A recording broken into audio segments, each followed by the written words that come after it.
ഒറ്റപ്പാലം താലൂക്ക് ആശുപത്രി പരിസരത്ത് ഭീതി പരത്തി 7 പേരെ കടിച്ചു പരിക്കേൽപ്പിച്ച തെരുവുനായയെ നഗരസഭയുടെ അടിയന്തര ഇടപെടലിൽ പുലർച്ചെയോടെ പിടികൂടി. ഞായറാഴ്ച രാത്രി 7 മണിയോടെയാണ് വയോധികനും ആർമി ഉദ്യോഗസ്ഥരും ഉൾപ്പെടെയുള്ളവർക്ക് നായയുടെ ആക്രമണത്തിൽ പരിക്കേറ്റത്. ഒറ്റപ്പാലം സ്വദേശി ശിവദാസ്, വയലുംപുറം സ്വദേശി സന്തോഷ്, വരോട് സ്വദേശി കൃഷ്ണദാസ്, ഒറ്റപ്പാലം NCCയിലെ ആർമി ഉദ്യോഗസ്ഥനായ ഹർണക്ക്, തോട്ടക്കര സ്വദേശിയായ ബാബു, സുരേഷ് എന്നിവരടക്കം 7 പേർക്കാണ് കാലിലും തുടയിലുമായി കടിയേറ്റത്. ഒരേ നായ തന്നെയാണ് എല്ലാവരെയും ആക്രമിച്ചതെന്ന് പരിക്കേറ്റവർ പറഞ്ഞു. ഇവർ താലൂക്ക് ആശുപത്രിയിൽ ചികിത്സ തേടിയിട്ടുണ്ട്.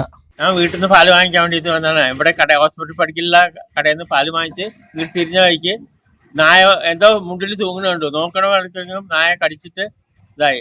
അതിന്റെ മുന്നേ അതിന്റെ കഴിഞ്ഞിട്ട് 2-3 നാളെ വരെയും കടിച്ചിരുന്നു. ഇപ്പൊ 7 പേരെ മൊത്തം കടിച്ചു കൊടുത്തതിന്റെ മുന്നിൽ.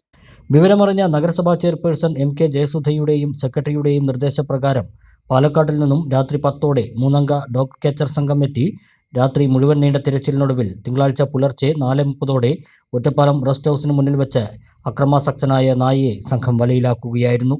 ഇതോടെയാണ് നാട്ടുകാരുടെ ആശങ്ക ഒഴിഞ്ഞത്. പേവിഷബാധ സംശയിക്കുന്ന നായയെ നിലവിൽ മൃഗാശുപത്രിയിലെ കൂട്ടിലേക്ക് മാറ്റിയിട്ടുണ്ട്. 4 ദിവസത്തെ നിരീക്ഷണത്തിന് ശേഷം മാത്രമേ രോഗം സ്ഥിരീകരിക്കാനാകൂ എന്ന് വെറ്ററിനറി ഡോക്ടർ അറിയിച്ചു.